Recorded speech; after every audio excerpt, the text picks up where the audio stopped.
дэлхийд дахинд одоо гамшигын эрсдлийн тухайлах ойлголтыг одоо нэмэгдүүлэх, бэлэн байдлыг хангах чадварыг сайжруулах хүрээнд олон улсад энэхүү одоо гамшигын эрсдлийг бууруулах өдрийг тохиолж ирсэн. За 1989 онд анх одоо Нүүбийн ерөнхий ассамблеагаас за гамшигын эрсдлийн одоо соёлыг түгээн дэлгэрүүлэх зорилготойгоор тэмдэглэж ирсэн бол 10 сарын 13 буюу одоо 2009 оноос эхлүүлээд энэ олон улсын өдөр болгож тэмдэглэж ирсэн байгаа. Тэгээ энэ жилийн хувьд бол санхүүжилтийн гамшигын эрсдлийг даван туулах чадварыг бэхжүүлэхэд одоо чиглүүлэх гэсэн ийм уриатайгаар одоо улс орнууд тэмдэглэж байна. Ер нь бол сүүлийн жилүүдэд гамшиг ослын тоо давтамж учруулж байгаа хохирол одоо их нэмэгдэж байгаа. Ер нь бол буурахгүй байгаа. Тэгээ төр засгаас улс орнууд энэ гамшигын эрсдлийг бууруулахад оруулж байгаа хөрөнгө оруулалт санхүүжилтийг нэмэгдүүлэхэд бас их хойрог хандж байна гэдэг ийм мэдээлэл бол гарсан. Тухайлбал одоо өнгөрсөн 2020 онд дэлхийн хэмжээнд бол 360 гаруй удаагийн одоо томоохон хэмжээний байгалийн гамшиг тохиолдож 240 орчим тэрбум төгрөгийн одоо хохирол авчирсан байна. За гамшигын одоо эрсдлийн тайлан дээр бол нийтдээ одоо өнгөрсөн жилийн нэг тохирол нь бол шууд бус хохирлын хэмжээнд бол 2.80 доллараар хэмжигдэж байгаа. Тэгэхээр энэ чиглэлээр бол одоо улс орнуудад илүү их анхаарах шаардлагатай байдаг. Монгол улсын хувьд бол 2017 онд Синдан үйл ажиллагааны хүрээ баримтчийг хэрэгжүүлэх дунд хугацааны стратегийг засгийн газрын тогтоолоор батлаад одоо 3 үе шаттай 2030 он хүртэл хэрэгжүүлж байгаа. Энэ хүрээнд бол үндэсний болон орон нутгийн одоо үндэсний зөвлөлийн одоо үйл ажиллагааг идэвхжүүлэх, за төр хувийн хвшлийн түншлийг бэхжүүлэх, ялангуяа одоо иргэдийн оролцоог дэмжих хэлбэрээр энэ гамшигын эрсдлийг бууруулах одоо хөтөлбөрийг хэрэгжүүлэх ийм одоо зорилттойгоор ажиллаж байна. Та сая санхүүжилтийн талаараас дурдсан. Тэгэхээр гамшигын эрсдлийг ер нь бууруулах стратеги төлөвлөлтөн дээр бас хөрөнгө оруулалтын хувьд одоо урт хугацааны тогтмол одоо санхүүжилтийг бас ямар байдлаар хэр ач холбогдолтой гэж бас харж байна. Монгол улсын хувьд яг энэ тогтмол санхүүжилтийг батлах чиглэлээр бас хэр дөрвтэй арга хэмжээний авч хэрэгжүүлж байгаа л. Ер нь бол нэгдсэн үндэсний байгууллагаас гаргасан тооцоо судалгаагаар гамшигын өмнө зарцуулсан $1, гамшигын дараах одоо хохирлыг хор уршиг арилгаагаар зарцуулж байгаа $15 тэнцэнэ гэж байгаа. Өөрөөр хэлэх юм бол гамшигын дараах одоо зарцуулж байгаа зардал 15 дахин өснө гэсэн ийм тооцоолол байгаа. Тэгэхээр аль болохоор одоо гамшиг болсны дараа хариу одоо арга хэмжээ авч одоо хохирлыг арга хэмжээ авахаас илүүтэй гамшигаас урьдчилан сэргийлэх эрсдлийг бууруулахад оруулж байгаа хөрөнгө оруулалт нь их өвөөжтэй юм а гэж ингэж үзэж байгаа. Тэгээ Монгол улсын хувьд бол 2017 онд гамшигаас хамгаалах хуулийн эрх зүйн орчинг одоо сайжруулсан. Энэ хүрээнд одоо гамшигын эрсдлийг бууруулах санхүүжилтийн асуудлыг бол тусгайлан одоо заасан.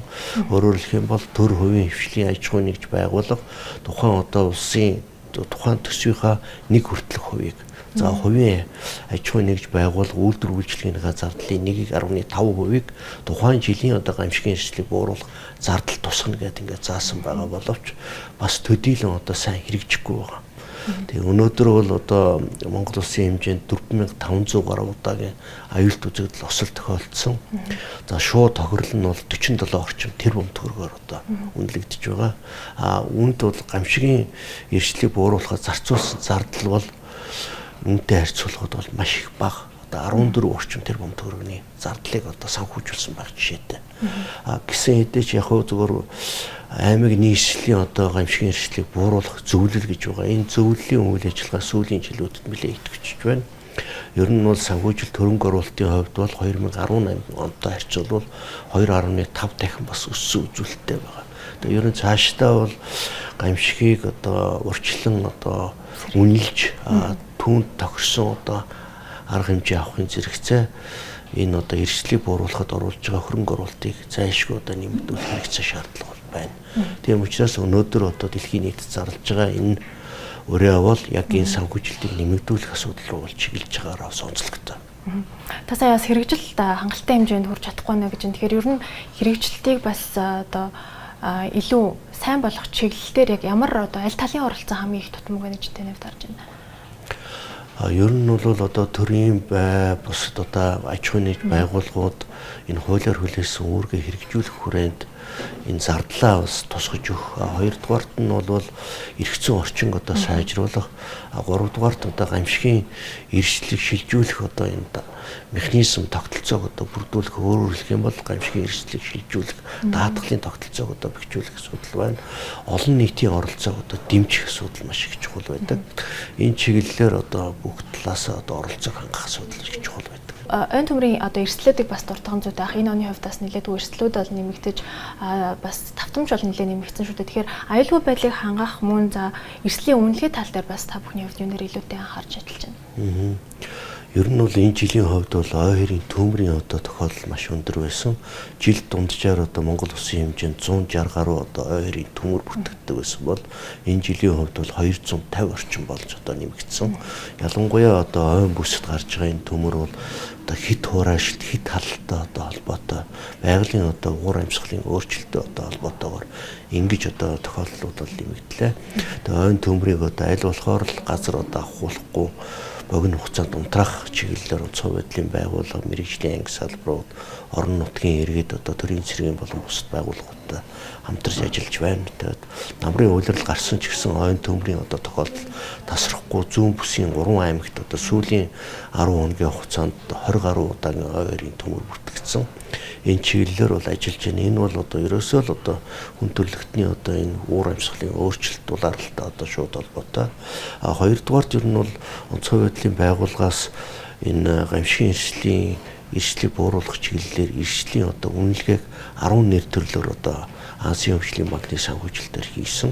Одоо ерөнхий үнэлгээний хувьд бол бүсчлээд мөн одоо аймаг, орон нутаг, сумын түвшинд, багийн түвшинд хүртэл зураглалуудыг гаргасан байгаа. Тэгээ энэ жилийн хувьд бол нийт одоо нутаг дэвсгэрийн хувьд бол баруун аймагуд, төвийн аймагуд гангийн эрсдэл одоо их өндөртөө. Түүнээс улбалаад одоо энэ жилийн өвөржилт аваржилт баруун аймагуд одоо саяын миний хэлдэг аймагуудаар бас хүндрэх юм эрсдэлтэй байгаа. Тэгээ энэ чиглэлээр улсын онцгой комисс засгийн газраас холбогдох шийдвэрийг гаргаад зохион байгуул зохицуултын одоо ажлыг хэрэгжүүлээд ингээд ажиллаж байгаа. За ер нь бол Монгол улс тохиолдож байгаа бусад одоо аюулт үзэгдэл ослын нохор уршиг арилгах бэлэн байдлыг хангах чиглэлээр бол бид нар аюулгүй байдлаа шалгах өдөр гэдэг ингээд тогтоосон. Өөрөөр хэлэх юм бол сар болгоны сүүлийн 7 хоногийн пүрэв гарагт төрийн байгууллага, төрийн бус байгууллага, аж ахуйн нэгж байгууллага өөрийнхөө аюулгүй байдлыг одоо чеклэх буюу одоо хянах ийм хяналтын хувцаар ажиллах өдөр. За иргэд бол айл өрхийнхөө аюулгүй байдал, аюулгүй өрхөх гэсэн ийм хуудсын хүрээнд одоо бас өөрсдийн аюулгүй байдлыг хянах. За иргэн маань одоо гамшигаас хамгаалах тодорхой хэмжээний ойлголттой байна уу гэдгийг бас шалгадаг ийм одоо ийм хуудсуудыг бид нар өөрсдийнхөө одоо пэйж хуудас өөрийнхөө одоо цахим хуудсанд байрлуулад ингээ үнэлгээ хийгээд ажиллаж байна. Энэ бол бас тодорхой хэмжээнд эрсдлийг бууруулахад нөлөө үзүүлнэ гэж харж байгаа. Тэгэхээр бас хүйтний эрч нэмэгдэх төлөвтэй байна гэж байна. Тэгэхээр энэ өвлийн хувьд бас үйлчлэлийн бэлтгэл хэр шатандаа явж байна. За мөн зуудын эрсдлийн хувьд бас ямар байдлаар харж байгаа? Тэгээ зуудын эрсдлийн одоо үнэлгээг бол бид хүн бол Шадар сайдын баталсан тушаалын дагуу 11 сарын 15-ны дотор одоо холбогдох мэргэжлийн байгууллагатай хамтарч үнэлгээ хийдэг. Ер нь бол одоо орж байгаа цасны одоо хэмжээ, өртөнг одоо малын бэлчээрийн дааз, уур амьсгал, мөн одоо тухайн айл өрхийн бэлтгэл бэлэн байдал, өвс тэжээлийн хүртээмж, нөөц бүрдүүлэлт гэдэг олон талаар энэ шалгуур үзүүлэлтүүдийг авч үзэж одоо дүгнэдэг байгаа.